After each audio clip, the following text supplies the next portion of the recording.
আজকে শনিবার, বাড়িতে নিরামিষের জন্য বাঁধাকপি কেটে নিচ্ছি। নিরামিষে না বুঝতেই পারি না যে কী রানবো, তো সবজিও বাড়ন্ত ছিল, বাঁধাকপিটাই ছিল, সেটাই কেটে নিলাম।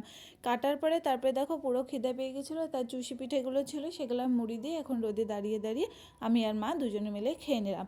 খাওয়ার পরে আজকে কিন্তু নিরামিষ, যেহেতু মাই রানবে, আর মা নিরামিষ খুব সুন্দর রান্না করে। তো রান্না করতে মা এসে দেখে তেল নেই, তারপরে চলে গেলাম তেল আর সোয়াবিন আনতে, যেহেতু সবজি নেই, শুধু বাঁধাকপিটাই আর এক তরকারি দিয়ে খাওয়া হয় না। তারপরে সোয়াবিন নিয়ে আসলাম, সোয়াবিন নিয়ে আসার পরে মা আবার পাঠিয়ে দিল, বললো নির্মা নিয়ে কাপড় ধুতে হবে। আবার চলে গেলাম নির্মা আনতে, তারপরে নির্মা এনে এদিকে দেখো মার কিন্তু সবজি রান্না কমপ্লিট, বাঁধাকপি সোয়াবিনের তরকারি মা রেঁধে নিয়েছে। আর এদিকে বর খেতে এসেছে, বরের জন্য কালকের মাছ ছিল, সেটা একটু গরম করে বরকে খেতে দিয়ে দিলাম।